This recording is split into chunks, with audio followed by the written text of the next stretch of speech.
Attentive teaching, advocating calm, cultivating resilience. How about some bite-sized wisdom to help you get through the week? This mindfulness snack is brought to you by the Attentive Teaching newsletter. Visit attentiveteaching.com to subscribe today.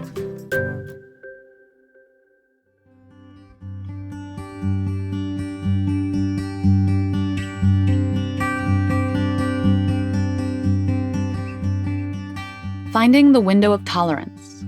The window of tolerance is a term used to describe the zone of arousal in which a person is most able to function. In the classroom, this window is when you're in prime teaching mode and your students are best able to learn. But stress and trauma can push us out of the window of tolerance and into what psychologists call hyperarousal or hypoarousal.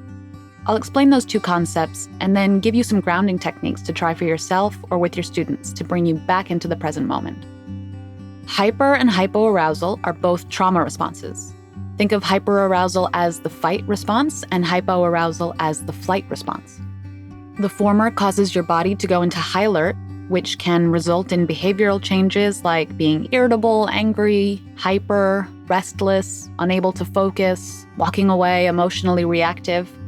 The latter causes under-responsiveness to stimuli, so that might look like disassociating, blank stares, brain fog, sleepiness, inattention, apathy, boredom. In a student, hyperarousal might look like an elementary-age kid throwing a temper tantrum, or a high schooler being confrontational with you or with your students. Hypoarousal might look like a student sitting in the back with their hood on, playing with their pen and not paying much attention, or even staring out the window off into space. If a student is acting this way, it means they're not in their window of tolerance. And that usually means they have some kind of trauma or stress going on. So it's important to be compassionate. You have a choice here. It's easy to be reactive and angry with them for their behavior, but it's more rewarding to try to help them. Grounding techniques can help you pull away from negative emotions by distracting you and forcing you to refocus on what's happening in the present.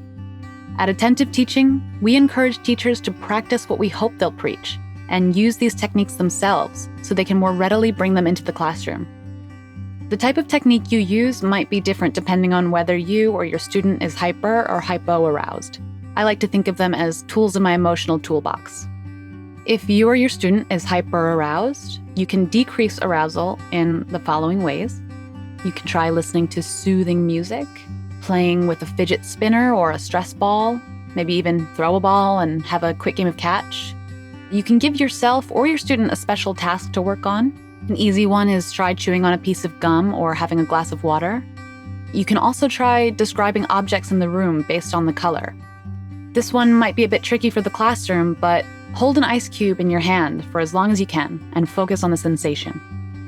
If you're hypo-aroused, here are some ways to increase arousal. You can listen to energizing music.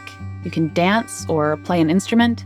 You can smell some energizing essential oils, have a nice stretch, do some yoga, or maybe even do some jumping jacks until your heart is pounding.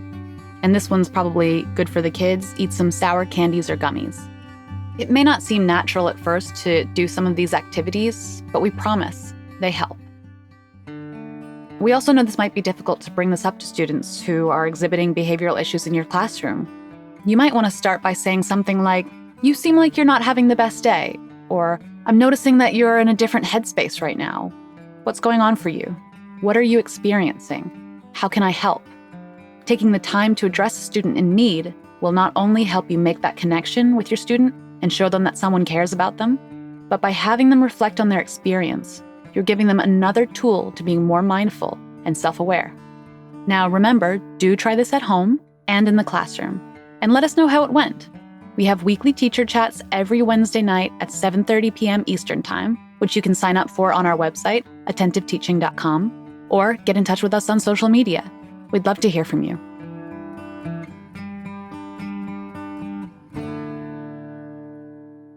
Join us at Attentive Talks every Wednesday at 7:30 Eastern Standard Time, where we hold conversations with real teachers in real time to discuss real issues.